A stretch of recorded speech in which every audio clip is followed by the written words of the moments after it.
ये दौर तकनीक का है। तकनीक के ज़रिए समस्याओं को सरल करने का समाधान कैसे ढूंढा जाता है और फिर उस तकनीक को कैसे सपोर्ट किया जाए, कैसे उसे प्रमोट किया जाए, इसके लिए सरकार क्या कर रही है, इन सब बातों को हम समझने की कोशिश करेंगे आर के पाठक से। आप सेक्रेटरी हैं टीडीबी यानी टेक्नोलॉजी डेवलपमेंट बोर्ड के। आपका बहुत बहुत स्वागत है संसद टीवी में।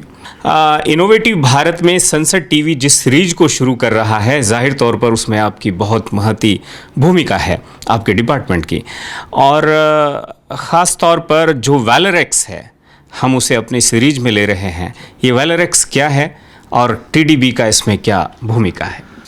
ये एक यंग बच्चे हैं जो आईआईटी रुड़की के पास आउट है, जो इसके जन्मदाता। इन्होंने काफ़ी समय तक पेट्रोलियम इंडस्ट्री में काम किया है और कुछ 3-4 बच्चों का समूह है, कोई आईआईएम से है करके। इन लोगों ने अपनी एक नई कंपनी शुरू की है और ये पहला प्रोजेक्ट है जिसको हम लोग सपोर्ट कर रहे हैं। बड़ा यूनिक प्रोजेक्ट है। जब आप इसको एक्सप्लोर करेंगे तो आप पाएंगे कि जो ऑयल एंड फील्ड के एक्सप्लोरेशन में ये बहुत बड़ा योगदान देने वाला है, क्योंकि अभी तक जितने भी इक्विपमेंट इस सेक्टर में आती हैं, मतलब आई हैं, ये सब बाहर की कंपनियों ने दिया है। लाइक स्लमबर्गर हो या ब्रिटेन के कंपनीज हैं।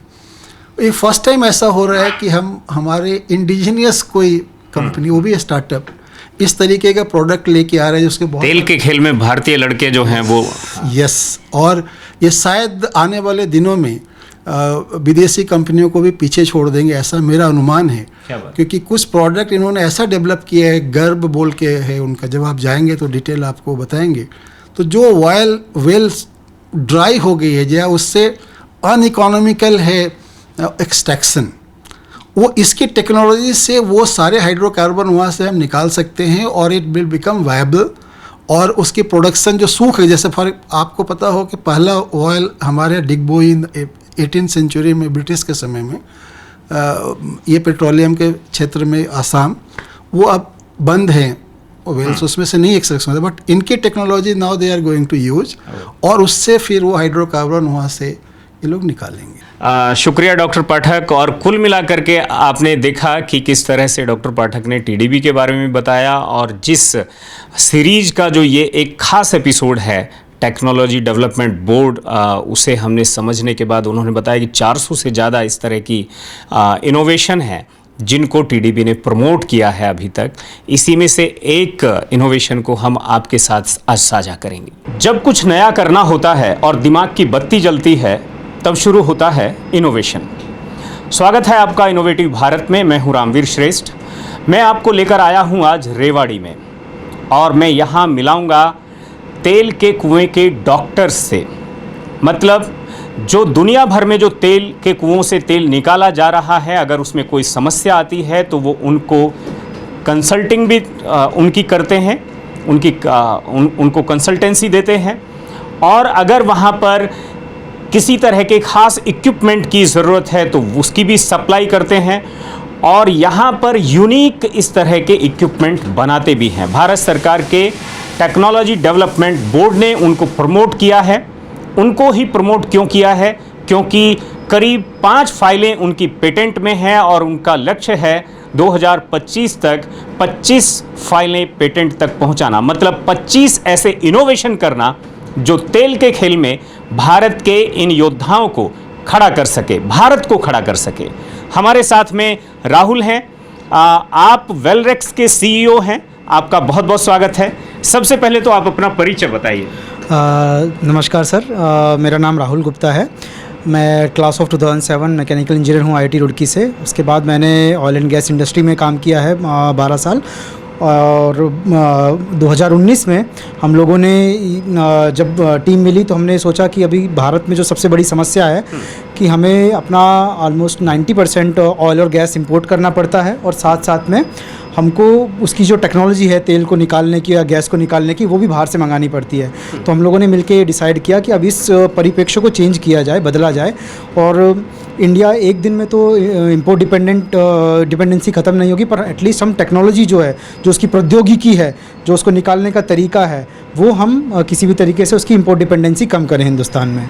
राहुल हमें बताते हैं कि भारत में तेल की तस्वीर जो है वो बहुत बेहतर है, लेकिन तेल तो है, लेकिन तेल को निकालने की टेक्नोलॉजी भी चाहिए, और उस टेक्नोलॉजी पर काम करने में उनकी जो टीम है वो युद्ध स्तर पर जुटी हुई है। सबसे पहले राहुल, हम आपको कहेंगे कि ब्लैक बोर्ड सामने है, जो भारत में तेल की तस्वीर है, उस तस्वीर को आप हमें बताएं कि भारत में तेल जो है उसकी संभावना क्या है, कैसी है। तो हमारा जो भारत का पेनिनसुला है, जो 3 तरफ से समंदर से घिरा हुआ है, वो ये भाग माना जाएगा। और इंडिया का पेनिनसुला, भारत का पेनिनसुला वर्ल्ड में सबसे बड़ा है। और हमें पता है कि ऑयल और गैस सेडिमेंट्री रॉक्स में निकलते हैं, यानी आग्नेय चट्टानों में निकलते हैं। और भारत के पेनिनसुला को बोला जाता है कि इसमें ऑयल और गैस की क्षमता जो है, जो रिज़र्व हैं, वो गल्फ़ ऑफ मैक्सिको जितने हैं उससे भी ज़्यादा हैं। पर बहुत सारे पास्ट में चैलेंजेस रहे हैं जिससे हम लोग जो है उसको एक्सप्लोर नहीं कर पाए हैं। उसमें आपकी टेक्नोलॉजी का भी एक चैलेंज रहा है, और उसके अलावा जो क्षमता है हमारे देश में वो अभी तक डेवलप नहीं हो पाई थी।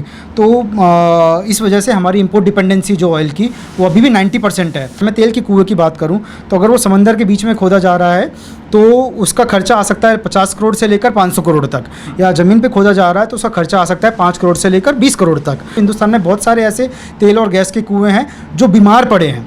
बीमारी से मेरा मतलब है कि उनके पास क्षमता है तेल और गैस प्रोड्यूस करने की, पर उनसे बाहर नहीं आ पा रहा है। यही बीमारी का क्राइटेरिया है तेल और गैस के कुएँ के। तो हमारी जो स्टार्टअप है उसका नाम है वेल RX। तो हम लोगों ने नाम इसी तरह चूज़ किया था कि well plus RX medical term में मतलब रिकमेंडेड। तो हम अपने आप को एक डॉक्टर की तरह, तेल के और गैस के कुएं के डॉक्टर की तरह हम लोगों ने अपने आप को मार्केट में रखा, अपनी टेक्नोलॉजी डेवलप करी। तो हिंदुस्तान में जो कुएँ तेल के हों या गैस के हों जो बंद पड़े हैं, जिनसे निकाला जा सकता है ज़्यादा खर्चा किए बिना, वो टेक्नोलॉजी, वो प्रौद्योगिकी हमने हिंदुस्तान में डेवलप करी। ONGC एक नया वेल करने जा रहा है, नया कुआं खोदने जा रहा है, और समंदर में अगर उसको खोदना पड़ता है तो उसको 50 करोड़ रुपए का खर्चा लग सकता है। बट उतना ही तेल का उत्पादन अगर ONGC एक जो वेल उसके पास है पर बीमार पड़ा है उससे कर सकता है तो ज़्यादा बेटर होगा कि वो उससे करे, नए वेल की जगह पे एक्सपेंडिचर करने की जगह। तो वही उत्पादन, वही तेल का उत्पादन सिर्फ 50 करोड़ की जगह 1 करोड़ रुपए में भी लाया जा सकता है। ONGC के जो कुल कुएं हैं 4000 के आसपास, उनमें से कितने कुएं होंगे जो बीमार पड़े होंगे, जिनसे प्रोडक्शन प्रॉपर नहीं हो रहा? लगभग 25 से 30% ऐसे कुएं हैं जिनमें कोई ना कोई बीमारी है। बीमारी से अगेन मेरा मतलब है कि उनमें क्षमता है प्रोड्यूस करने की, पर वो प्रोड्यूस नहीं कर पा रहे हैं। ऐसे इक्विपमेंट बनाएं, ऐसी टेक्नोलॉजी बनाएं ताकि उनके बीमारी के जो वेल हैं वो वापस रिकवरी हो जाए, वो वापस उत्पादन शुरू कर सकें। बिल्कुल, मतलब सरकार जो है वो इस स्टार्टअप को बहुत असरकार मान रही है। क्यों मान रही है ये हम आपको इस वर्कशॉप में दिखाएंगे, यहाँ ग्राउंड पर दिखाएंगे। लेकिन उससे पहले जो राहुल की टीम के एक और साथी हैं, शैली हमारे साथ में हैं। तेल की जो तस्वीर है भारत में, और तेल की बात छोड़िए, जो एनर्जी की जो पिक्चर है वो किसी भी रूप में हो, वो उसे आप किस तौर पर देखती हैं? क्या भारत सेल्फ रिलायंस बन सकता है? अगर हम ऑल्टरनेटिव एनर्जी की बात करें तो आजकल सबसे ज़्यादा बैटरीज़ की बात हो रही है, लेकिन और दुनिया भर में बहुत तेज़ी से बैटरी का अडॉप्शन यूज़ भी हो भी रहा है, चाहे वो इलेक्ट्रिक कार्स में हो, चाहे वो किसी और जगह पर हो। लेकिन इसमें सबसे बड़ा रोड़ा ये आ रहा है कि बैटरीज़ में जो रॉ मटेरियल लगता है लिथियम, उसकी ग्लोबली सप्लाई चेन बहुत ज़्यादा चाइना डिपेंडेंट है। बोलीविया, पेरू, चिले, यहाँ पर लिथियम मिलता है। यहाँ से लिथियम ओर को चाइना ले जाया जाता है। चाइना दुनिया में रिफाइनिंग टेक्नोलॉजीज़ में दशकों आगे हैं बाकी देशों से, और फिर वहाँ से रिफाइंड लिथियम जो होती है वो बैटरीज़ बनाने के लिए यूज़ होती है। और इस चीज़ को लेकर दुनिया भर में हर कोई कोशिश कर रहा है कि कैसे अपनी सप्लाई चेन को चाइना से इंडिपेंडेंट बनाया जाए, और भारत सरकार ने भी इस दिशा में काम शुरू किया है। वो रिफाइनिंग टेक्नोलॉजीज़ को प्रमोट करना चाहते हैं। इस दिशा में हम भी एक कदम उठा रहे हैं। वो ये है कि हम लिथियम को पत्थरों से निकालने की जगह हम उसको ब्राइन, सॉल्ट वाटर से निकालना चाहते हैं, जो कि तेल के कुओं में आपको मिल सकता है। तो सतह के नीचे 2-3 किलोमीटर नीचे नमक की खदानें होती हैं, जहाँ पर लिथियम, कैल्शियम, पोटेशियम हर तरह के सॉल्ट्स होते हैं और वो पानी में मिक्स होके वहाँ के पानी में मिक्स होते हैं। तो जिस तरह हमको तो कुएं में से हम तेल या गैस निकाल सकते हैं, बिल्कुल ठीक उसी तरह हम उन्हीं कुओं में से लिथियम भी ये पानी भी निकाल सकते हैं। तो देश दुनिया भर में जिन 600 से ज़्यादा वेल में आप अपनी सेवाएं दे रहा है आपका स्टार्टअप, तो क्या किसी को आपने ये सलाह दी है? देखिए, हम तो बहुत अभी नए हैं और अभी अपना पैर जमा रहे हैं, लेकिन ये जो तेल के कुओं से लिथियम निकालने की तकनीक है, इसके ऊपर कई सारे स्टार्टअप्स ऑस्ट्रेलिया, यूएस, कनाडा, इन सब जगहों पर काम भी कर रहे हैं। कई लोगों ने इस दिशा में इन्वेस्टमेंट्स बड़े तौर पे करने भी शुरू कर दिए हैं और ये इनका डेवलपमेंट अभी इस तरीके से हो रहा है कि इन्होंने कमर्शियल लेवल पे बहुत ज़्यादा बड़ा सप्लाई नहीं किया है, लेकिन आने वाले 5 सालों में आप देखेंगे कि इनका मार्केट शेयर काफ़ी होगा। तो कुल मिलाकर के हम यहाँ पर तेल की तस्वीर के बारे में समझने की कोशिश कर रहे थे। टेक्नोलॉजी जो है कुल मिलाकर वो आज का दौर है, आज के दौर की वो रीढ़ है। और दीपक हमारे साथ हैं, वो यहाँ की जो टेक्नोलॉजी है, जैसा कि मुझे राहुल ने कहा कि वो हमारे टेक्नोलॉजी गुरु हैं, वो हमें ग्राउंड पर हमें बताएंगे, समझाएंगे कि ऐसी वो कौन सी नई टेक्नोलॉजी उन्होंने, उनकी इस पूरी टीम ने इनोवेट की है जो पूरी दुनिया में एक्सेप्ट की जा रही हैं, जिनके बूते पर उनका कॉन्फिडेंस, उनके नंबर ऑफ पेटेंट्स, ये सब तेज़ी से बढ़ता जा रहा है। आइए मेरे साथ और आइए पूरी वेलरेक्स की टीम के साथ देखते हैं नीचे ग्राउंड पर वर्कशॉप में ऐसी क्या चीज़ें हैं जिनको स्पेसिफिक इस टीम ने डिज़ाइन किया है। तेल के कुओं के डॉक्टर हमारे साथ में हैं, मैंने आपसे बातचीत कराई वेलआरएक्स के जो सीईओ हैं उनसे, शैली से।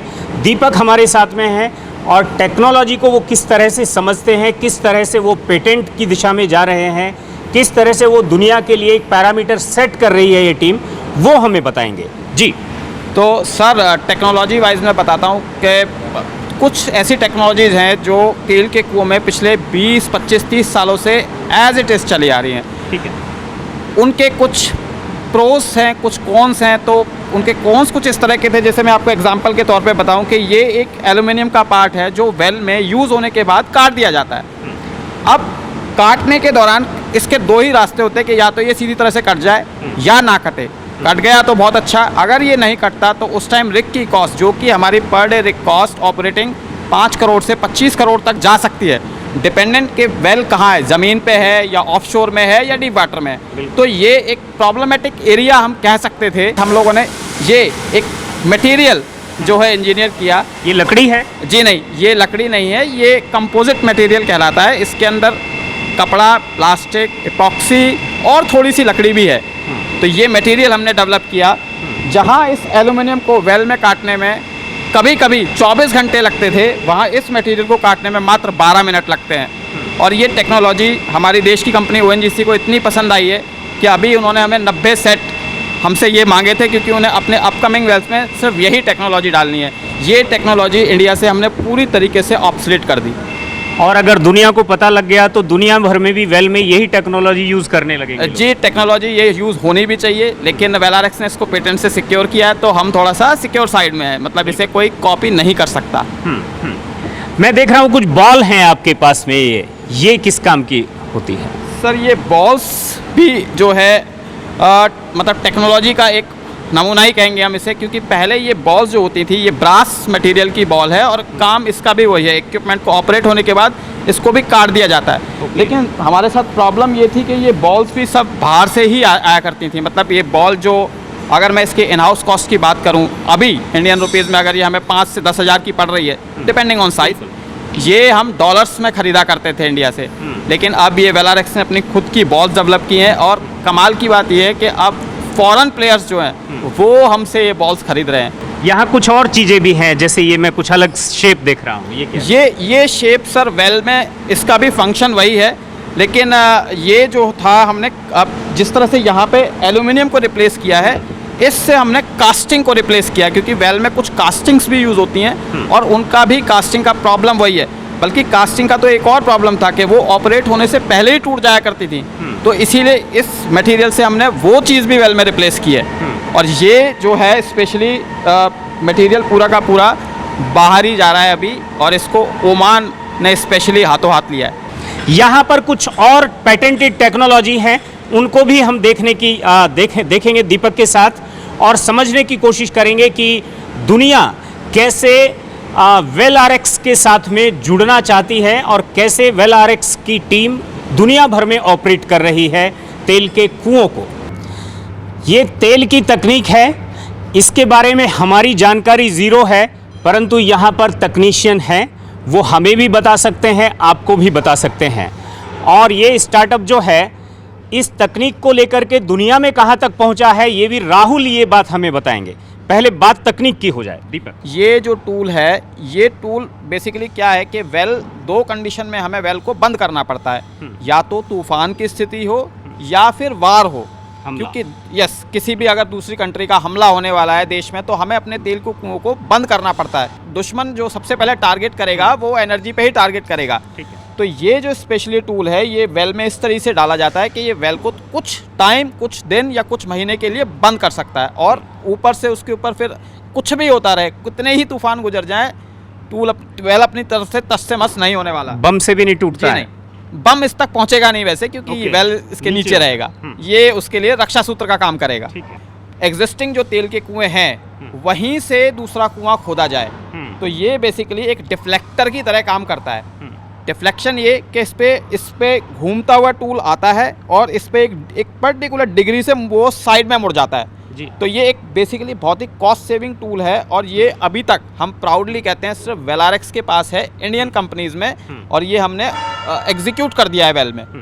इसके बारे में आप कुछ कह रहे थे। ये टूल को अगर हम लेमन लैंग्वेज या देसी भाषा में समझाएं तो ये वेल का पंप का टूल है। जैसे कि हमारा समर्सिबल टाइप समर्सिबल पंप होता है पानी निकालने के लिए, लेकिन उसको वेल में हम फेंक देते हैं। उसे हैंग करने या लटकाने की ज़रूरत नहीं होती। लेकिन जो तेल का कुआं है, क्योंकि वो एक सफिस्टिकेटेड एनवायरनमेंट है, तो वहाँ पे हमें उस पंप को लटकाना भी पड़ता है, प्लस उसमें से प्रोडक्शन आना चाहिए। बिल्कुल। जबकि वहाँ हम पाइप से डायरेक्ट प्रोडक्शन ले लेते हैं। तो ये जो पर्टिकुलर टूल है, ये वेल में जाता है, अपने आप को पहले सेट करता है, पंप को एक जगह रखता है, फिर इसके थ्रू इस बोर के थ्रू प्रोडक्शन हम सरफेस तक लेते हैं।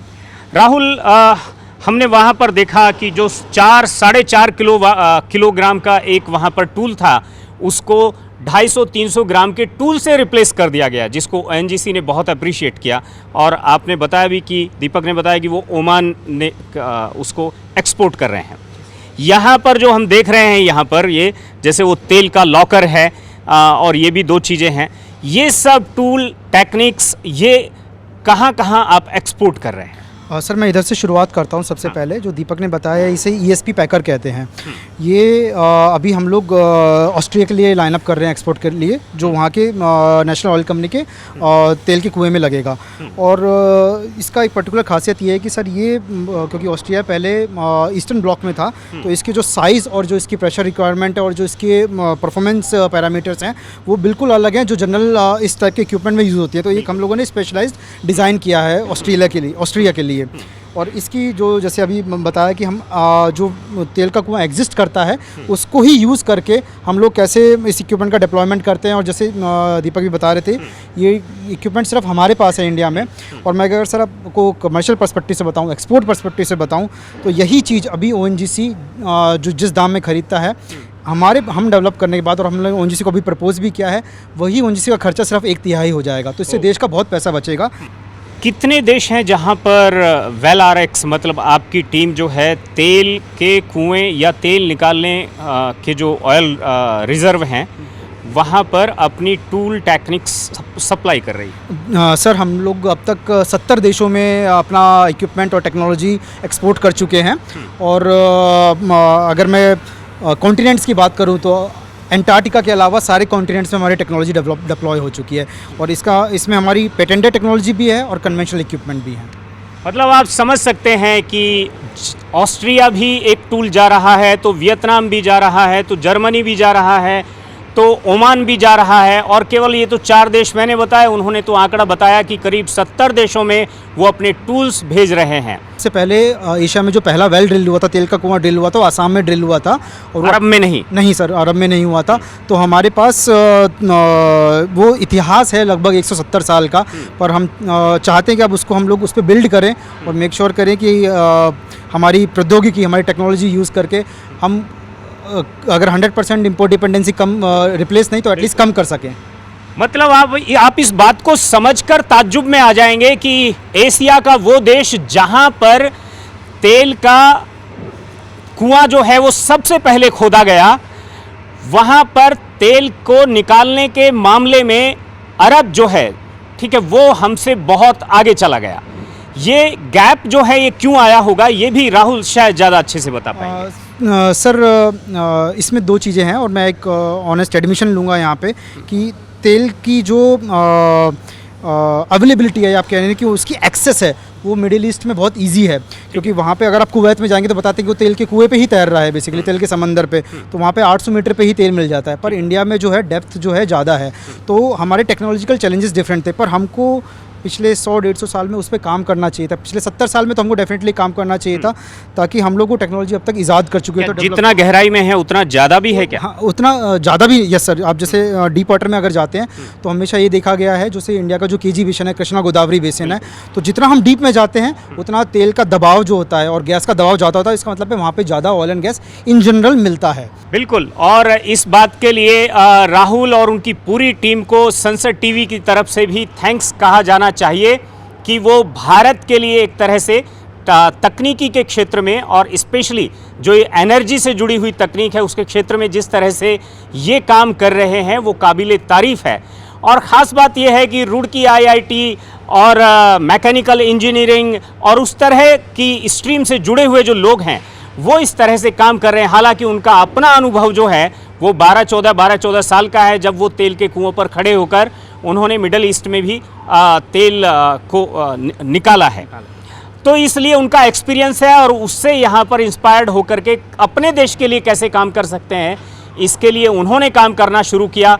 इसके साथ में कौन कौन जुड़ा, किस किस ने इस चीज़ को फाइनेंशियली हेल्प किया, ये सब भी हम उनका जो एक तरह से उसको भी हम समझने की कोशिश करेंगे। एरी साहब हमारे साथ में हैं, उनका ये जो सारा फाइनेंस है उसे समझते हैं, कहाँ कहाँ से कैसे कैसे। अगर आप एक युवा हैं और आप कुछ करना चाहते हैं तो पूरा देश आपके साथ खड़ा है, कैसे खड़ा है, कहाँ कहाँ से फंडिंग हो पाती है, ये सब हमें एरी साहब बताएंगे। जी, भारत सरकार की जो नीतियां हैं उसका हमें काफ़ी लाभ हुआ। एक स्टार्टअप को अच्छा प्रोडक्ट बनाने के साथ साथ उस प्रोडक्ट को दुनिया तक पहुंचाने के लिए भी फंड्स की ज़रूरत पड़ती है, और भारत सरकार की नीतियों में अगर बात करें तो एक उभरते सितारे प्रोग्राम है।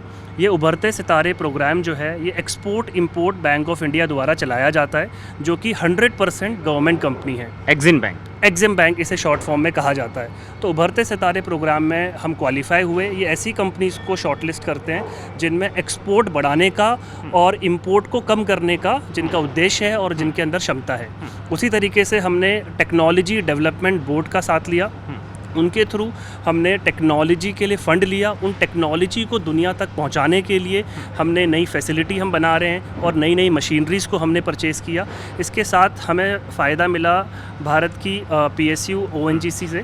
ONGC का खुद का एक स्टार्टअप फ़ंड है, उस स्टार्टअप फ़ंड के थ्रू हमें मदद मिली अपने प्रोडक्ट को और ज़्यादा इन्हांस करने के लिए, और साथ में हमें ONGC का साथ मिला ताकि हम अपने बनाए हुए प्रोडक्ट को और अपनी बनाई हुई टेक्नोलॉजी को उनके वेल और उनके फील्ड्स में टेस्ट कर सकें। और एक बार जब ONGC ने हमारे प्रोडक्ट को इस्तेमाल किया तो ये मैसेज जाता है कि दुनिया में कि हमारा प्रोडक्ट वाकई इतना अच्छा है कि भारत की नेशनल ऑयल कंपनी इसका इस्तेमाल कर रही है। देश के लिए काम करना और काम करते समय किस तरह की अपेक्षाएं आप व्यवस्था से रखते हैं, ये हम बहुत सरलता से आपसे जानना चाहते हैं। अभी जिस थॉट प्रोसेस से दुनिया चल रही है, स्टार्टअप जितना कंट्रीब्यूट कर रही हैं वेस्टर्न इकोनॉमीज़ में, उतना स्टार्टअप अभी इंडिया की इकोनॉमी कंट्रीब्यूट नहीं कर पा रही। उसके लिए ज़रूरी है कि सर जो एग्जिस्टिंग कंपनीज़ हैं, जो एस्टेब्लिश कंपनीज़ हैं, उनके लिए एट पार चांसेस दिए जाएं हमको, और वो चांसेस गवर्नमेंट की पॉलिसी के थ्रू ही आ सकते हैं, क्योंकि ultimately government is driving the entire economy basically.